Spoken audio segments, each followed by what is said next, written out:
Welcome back, folks, to the Old Nerdy Bastards, brought to you by Official Nerd Broadcasting.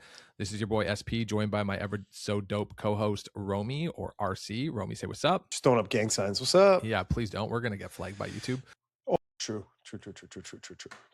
First off, thank you so much to our community for supporting us. We love your comments. We love your engagement. Keep that up. We love chatting with you about all things nerd. But make sure you hit that like, subscribe. Make sure you're here to check out all our new content. Hit that bell icon so that way you're notified when we post out new videos, because we're always dropping some really cool conversations and debates. And share our content. If you have a nerd in your life who just needs some good old-fashioned nerd talk, let them know about us, because we got what they need. Today, we've got a interesting topic. I was having this debate with a friend, and it, got pretty heated. Not in the sense that we were disagreeing, but we had very different opinions. And so today we're going to talk about our top 5 favorite or best superhero movie villains. Heat. There's been a lot, and it's only top 5. And that's where I struggled, was the top 5 part, because there's so many good portrayals of superhero villains that it was hard to narrow it down and not have certain actors in there and be like, well, who deserves those top 5 spots? There's a lot of good movies for superheroes. There's a lot of good villains. There's a lot of crap villains. There's a lot of underutilized villains or redemption arc in villains, which I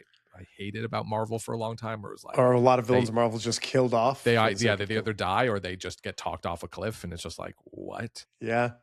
So I'm gonna throw it to you first. Yeah. Romi. Yes. Who are your top 5 superhero villains, movie villains? Okay, so like you said, trying to make this list was hard, because there's a plethora of villains throughout the last 3 decades that we've seen on screen. Some I really love, some I thought I loved, some I fell out of love with.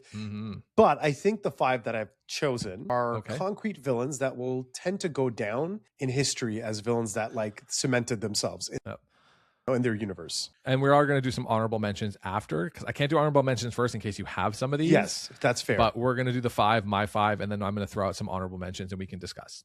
Okay, so I'm going to go one at a time, and I'll give you my reasons as to why. Are these ranked, or are you just saying these are just your top 5? No ranking, just top 5. Okay, that's fine. I don't need a rank. We're going to get right into who your top 5 is. We're going to start, if you know me, I'm a massive Batman fan. Surprise, surprise. Surprise, surprise. At number 5, I have Green Goblin. Threw you off there, didn't I?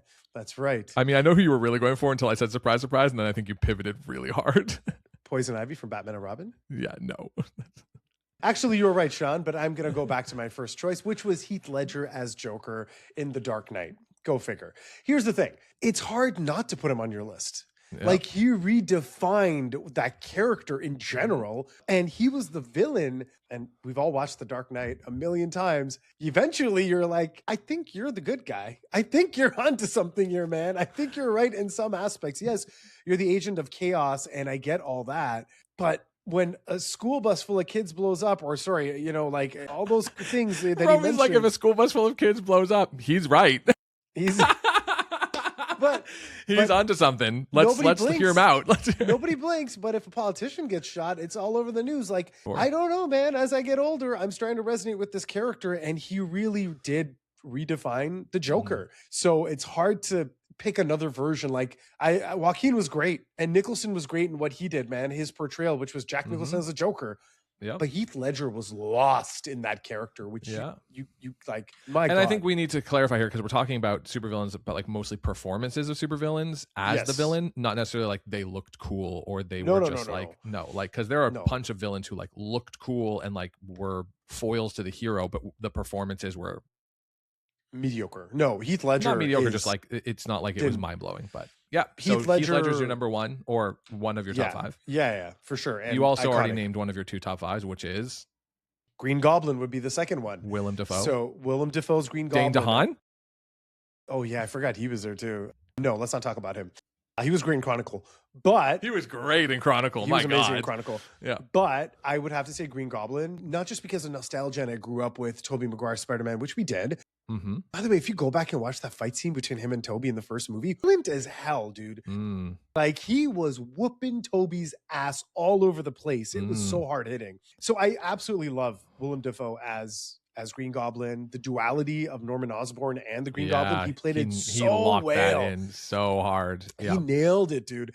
And then when he returned to play the character in No Way Home, he just took it up a notch. Like he was so good. Like I can't forget the fight scene between him and Tom Holland in the condo. Yep. He's laughing at Tom Holland's Spider-Man like, bro, you ain't to me. Like I could destroy you. He was throwing him around like he was just beating the living crap out of him. And really, he was the main villain of No Way Home. If you think about it, at the end, he was like low key the baddest of them all. True. You know what I'm saying? Like his level of strength was another level. Like I just huge fan of Green Goblin. So I'm gonna go with his portrayal. Willem Dafoe is a class A actor, and there's a reason why.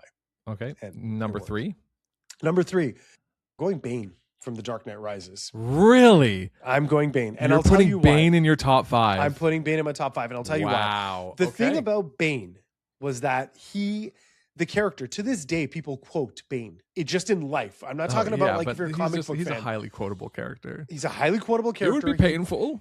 He brought his own twist on the character, right? Nobody cared who I was till I put on the mask, you know? Like he was incredible, imposing. And the fact that Tom Hardy's shorter than Christian Bale, what they did with his character, him putting on 30 pounds of muscle, he was dedicated to the role. My problem with the entire thing is bringing Talia al Ghul at the end to be like, I was the secret villain that wasn't secret. Oh my God, I can't get over her death scene.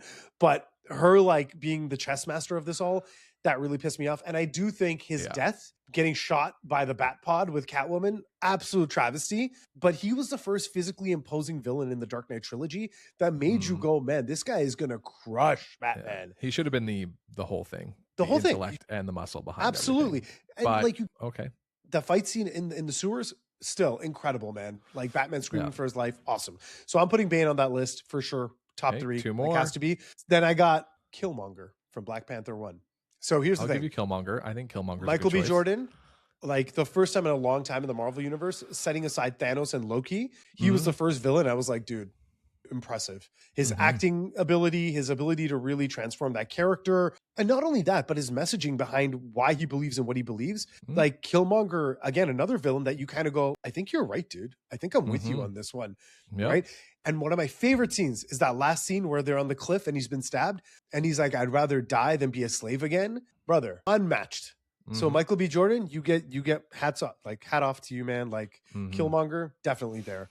And then finally, my last one, he's left a impression on me, and that is Ozymandias from Watchmen in 2009. Wow. Okay.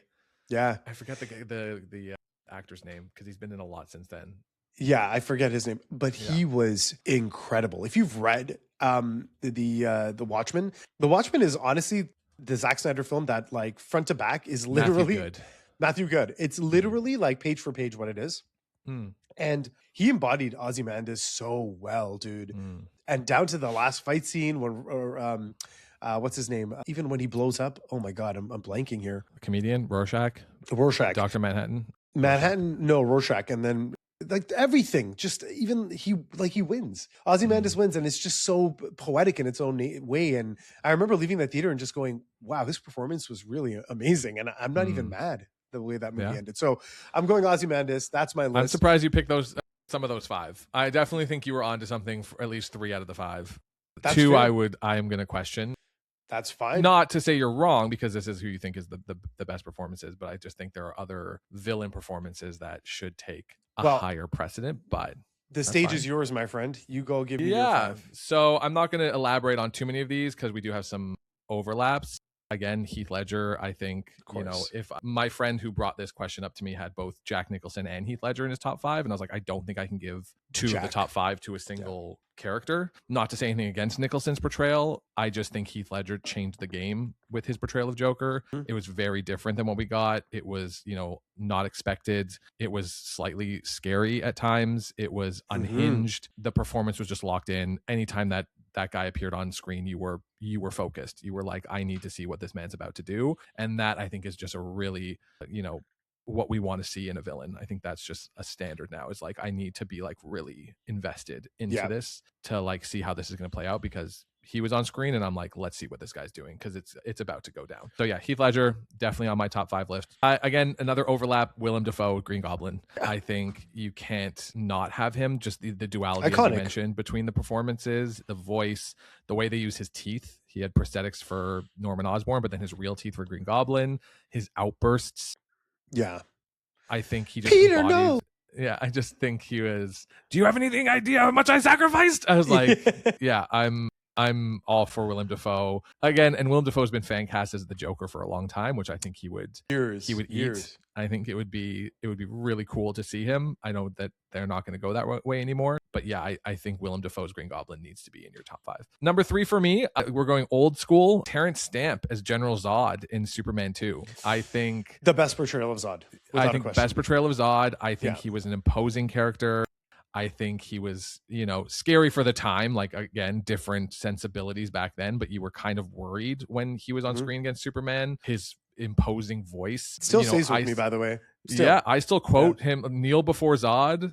Zod. Like, I think it's one of those things that I will continue to say, because it was like, I think that was my Superman movie. Like, nothing against Superman 1, but I wasn't born yet. I mean, to be fair, I wasn't born when Superman 2 was out either. 2 came out, yeah. I think I watched Superman 2 more so than Superman 1 when I was old enough to watch superhero films. So yeah, I think Terrence Stamp as General Zod needs to be in that top 5. Number 4, is that 3? Yeah, that's 3. Number 4.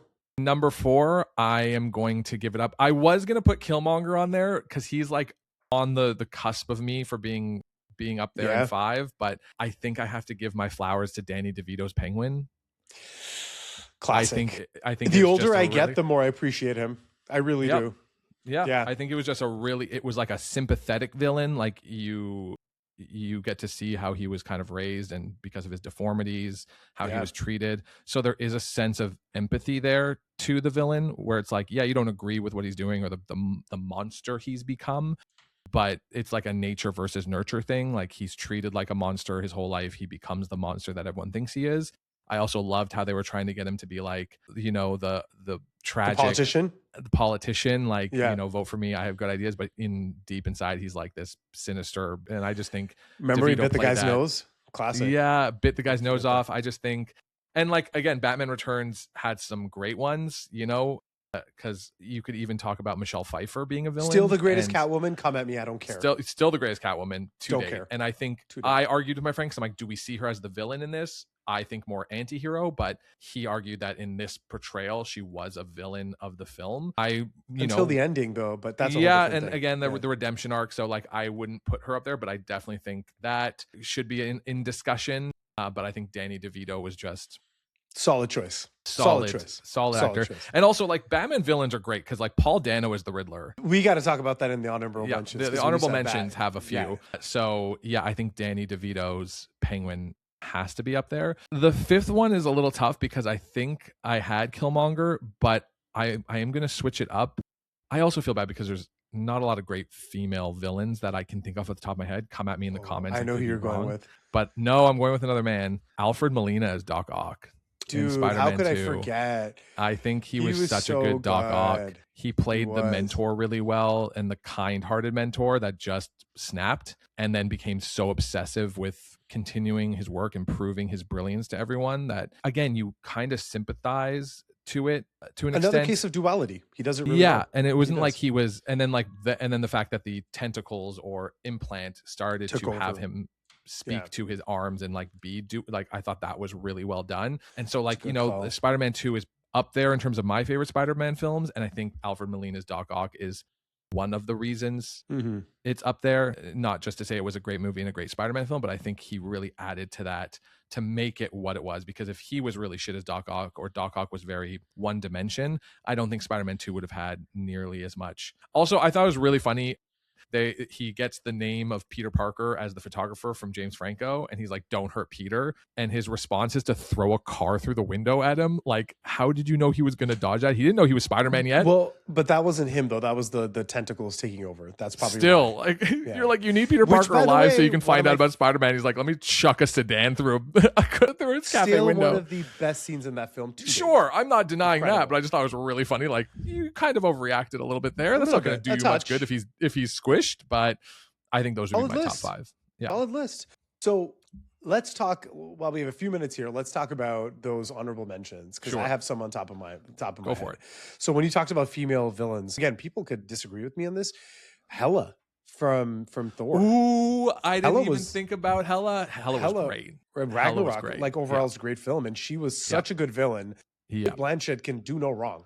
So Hela was amazing. I will give her Hela that. was hella good. Hela was hella good. I'm a big fan of Hela. Yeah. If I had to give another shout out, Loki.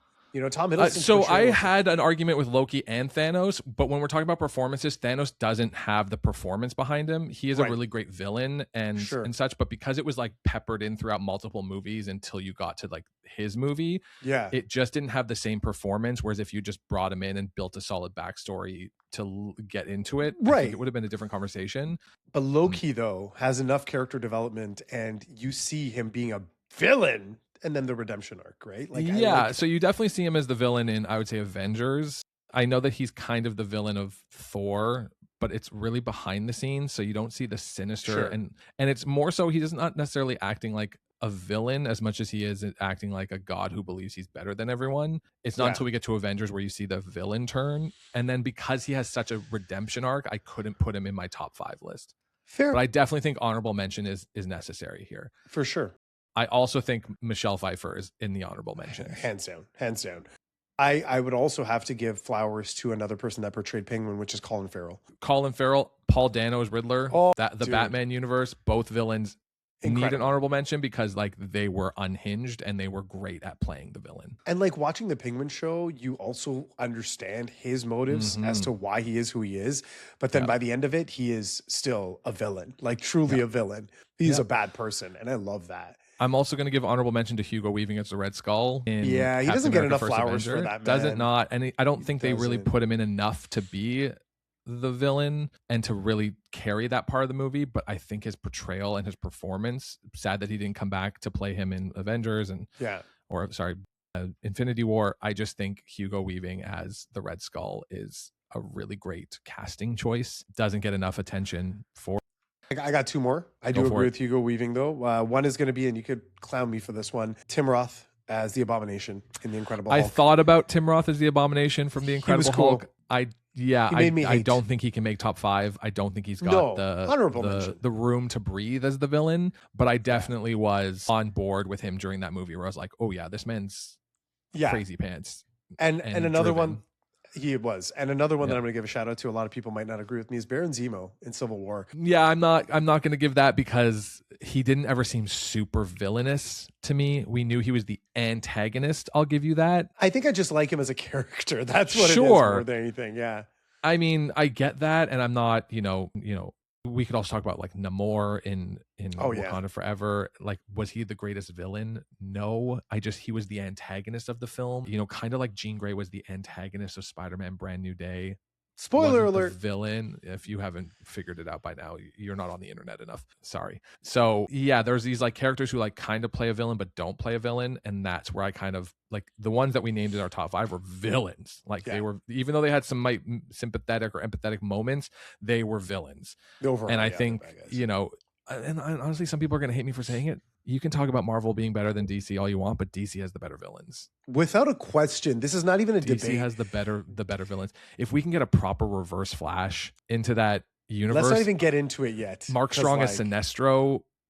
If we got to see that full turn later in another Green Lantern movie, which we knew we were never going to get, I thought he would have been a fantastic Sinestro. Yeah, DC's just above when it comes to villains. I think those villains are just more compelling. And they are. Maybe it's because the films that portray the villains give them the room, even though they do die. Penguin, Jack Nicholson. Yeah.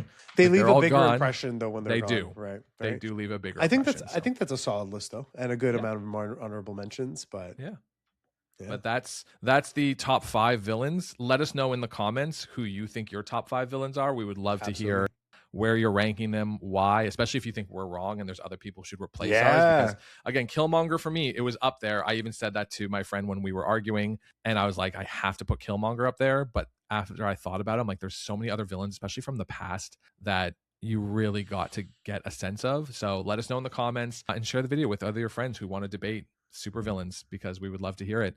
But that's gonna wrap up our segment here for the day. And we're going to say peace. Romy, take us out. Peace. We'll catch you on the next one, which will be like tomorrow. Thank you for joining us, folks.